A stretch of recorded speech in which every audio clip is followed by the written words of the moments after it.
Assalamualaikum warahmatullahi wabarakatuh. Kami dari kelompok 6 yang beranggotakan Nabila Salsabila dengan NIM 121, Nabila Khoiril Ummah dengan NIM 128, Nabila Pelidi dengan NIM 134, Usdiana dengan NIM 140, dan saya sendiri Citra Ningtyas dengan NIM 141. Di sini kami akan menjelaskan tentang materi budaya dalam BIPA. Pengajaran Bahasa Indonesia bagi penutur asing BIPA merupakan media untuk mengajarkan bahasa Indonesia, juga merupakan media yang strategis untuk memperkenalkan budaya Indonesia ke luar lingkup internasional, baik terkait dengan budaya sebagai produk maupun budaya sebagai secara hidup masyarakat Indonesia. Pengajar BIPA diharapkan memiliki wawasan yang memadai tentang hakikat budaya dan materi budaya yang perlu diajarkan.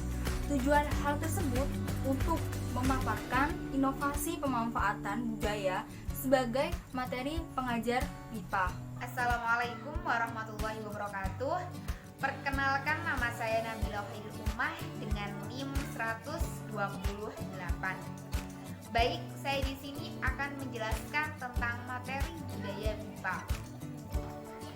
Bahasa Indonesia mengalami perkembangan sejak dibesarkan dalam Sumpah Pemuda pada 28 Oktober 1928. Hingga saat ini, bahasa Indonesia telah menjadi alat pemersatu berbagai suku dengan latar belakang bahasa daerah, agama, dan budaya yang berbeda di Indonesia. Perkembangan telah terjadi pada bahasa Indonesia dapat dirasakan melalui banyaknya masyarakat asing yang berminat untuk mempelajari bahasa Indonesia dengan berbagai keperluan seperti politik, perdagangan, seni budaya, wisata, dan lain sebagainya. Selain itu, perkembangan bahasa Indonesia pada masyarakat internasional dapat dilihat dari semakin banyaknya lembaga yang menyelenggarakan pengajaran bahasa Indonesia bagi penutur asing atau biasa disebut dengan BIPA. Terkait dengan semakin diminatinya bahasa Indonesia oleh masyarakat internasional, pemerintah telah mengupayakan internasionalisasi bahasa Indonesia melalui Undang-Undang Republik Indonesia Nomor 24 Tahun 2009 Pasal 44.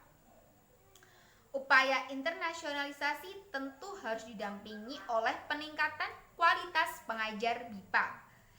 Di samping itu, mengajarkan bahasa Indonesia kepada masyarakat asing juga dapat diartikan sebagai pengenalan terhadap budaya Indonesia. Perkenalkan, saya Nabila Salsabila, NIM 121. Di sini saya akan menjelaskan tentang materi budaya pengajaran BIPA. Beberapa inovasi mengenai pengenalan budaya Indonesia melalui pengajaran BIPA telah dilakukan atau diusulkan dalam berbagai artikel. Misalnya berupa penggunaan berbagai permainan tradisional dan pengajaran BIPA oleh Cayani tahun 2014. Permainan tradisional menurut Cayani yang relevan untuk pengajaran BIPA antara lain dangdaman, congklak, gobak sodor, engklek, ular naga, petak jongkok, dan macam lainnya. Selain berbagai kekayaan budaya Indonesia di atas, salah satu budaya Indonesia yang juga merupakan budaya warisan leluhur dan relevan dengan pengajaran BIPA adalah pantun. Pantun adalah kegiatan bersastra yang menggunakan bahasa sebagai sarana penyampaian. Sekian, terima kasih.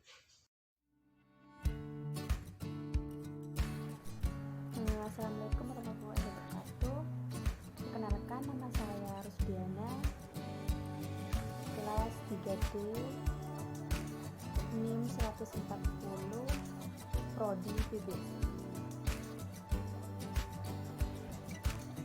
Saya akan menjelaskan kreasi sebagai salah satu bentuk budaya masyarakat yang relevan dengan pelajaran BIPA. Ada 8. 1. Memperluas pengalaman mahasiswa melalui media massa serta menyenanginya. 2. Membantu mahasiswa agar mampu berkomunikasi dengan bahasa secara efektif sesuai dengan potensi masing-masing. memperkenalkan kepada mahasiswa karya sastra yang bernilai sehingga mereka tertarik dan tergoda untuk membacanya. 4. Membantu dan membimbing mahasiswa agar memperoleh kemampuan dalam menyimak dan membaca dan menulis. Yang kelima, merangsang perhatian mahasiswa terhadap bahasa nasional serta menumbuhkan apresiasi yang baik dan mempunyai rasa tanggung jawab sehingga mempercepat keterampilan mereka dalam berbahasa itu. Dan keenam, membantu mahasiswa mengenai aturan bahasa Indonesia yang baik serta mempunyai kemauan menggunakan dalam berbahasa baik ucapan maupun lisan.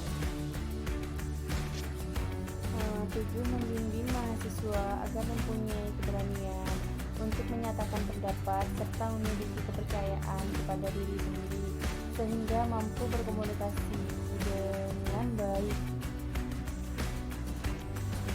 dan benar dalam berbagai situasi. 8. Terampil menggunakan bahasa yang baik dan benar sesuai dengan kondisi dan situasi. Sekian penjelasan dari saya. Assalamualaikum warahmatullahi wabarakatuh. Assalamualaikum warahmatullahi wabarakatuh. Perkenalkan, nama saya Nabila Prilly Talila Firdaus dengan NIM 190621100114. Bentuk-bentuk alternatif memanfaatkan pantun sebagai materi pengajaran BIPA. Paparan yang disampaikan dibagi dalam materi pantun tertulis dan materi pantun lisan. Menurut Iskandar Wasid dan Sunandar tahun 2011, ruang lingkup pengajaran BIPA meliputi kebahasaan, kecakapan berbahasa atau mendengarkan, berbicara, membaca, dan menulis, dan apresiasi sastra. Pada hakikatnya, pantun adalah bentuk tradisi lisan masyarakat berbentuk lisan. Pantun hanya ditemui dalam transkripsi bentuk tulis. A. Materi pantun tertulis. Materi pantun tertulis dibedakan atas dasar tingkatan siswa. Pengajaran dimulai dari pengenalan kosakata berdasarkan kesamaan atau kemiripan suku kata terakhir tiap kata. Kegiatan melengkapi pantun rumpang. Kegiatan menganalisis kesalahan pantun hingga menciptakan pantun. B. Materi pantun lisan. Materi pantun lisan dapat bersumber dari video atau audio. Guru dapat memperoleh materi tersebut dari internet, rekaman yang dibuat sendiri, atau mempraktikkan di depan siswa secara langsung. Materi pantun lisan tersebut dapat bervariasi, misalnya video atau audio visual, atau audio kegiatan berbalas pantun, musikalisasi pantun, dan pembacaan pantun secara individu.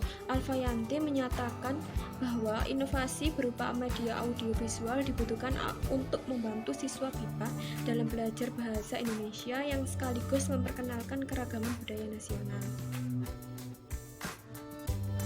Tadi penjelasan materi budaya dari kelompok 6.